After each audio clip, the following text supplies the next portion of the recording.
we'll move on to the next one. Mallory Siegel. You should be able to, there you go. Hi. Oh.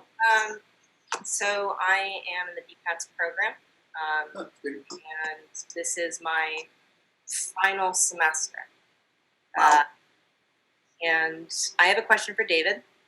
In your 2012 interview with Cranes, February, you said, start quote, "In this world, you have to be relevant.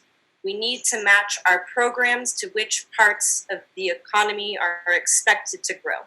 In the face of this global pandemic, and to Tyler's point, where before this hit, that many students have been experiencing houselessness, food insecurity, and the inability to effectively manage the demands of being a full-time student and a full-time employee.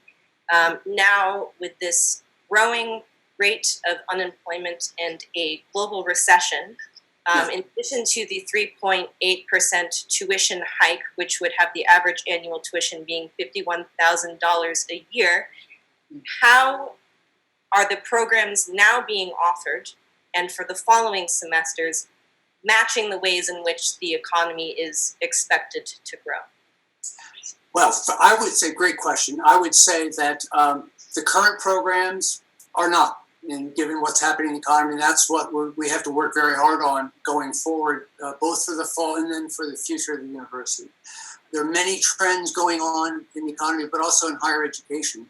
Tim pointed out to some of the big problems, which is we are so expensive because of the kind of education we offer and the location we are, that if we keep doing the same thing, we are, and I've felt this for a while, we are pricing ourselves out of what a middle class family can actually afford.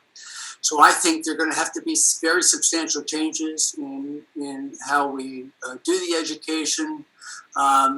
Changes are going to have to be made. What exactly those are, I don't know, but certainly, I think there are going to be big changes in the budget and other things. Right. I imagine that at least at the 2018 valuation of the housing provided to the president, that it had it at $15 million, $196,000.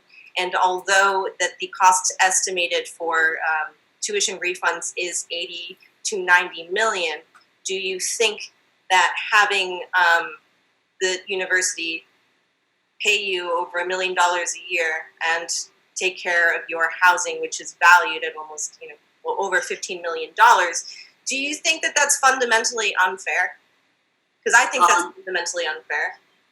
And I notice that there is a lot of lip service towards this progressivism, but if you are limiting it to this quote-unquote myth of a middle class, I think at the end of the day, it's coming down to your optics, and not the livelihood of students. Yeah. Well, thank you for that contribution. Yeah. I'm waiting for yours.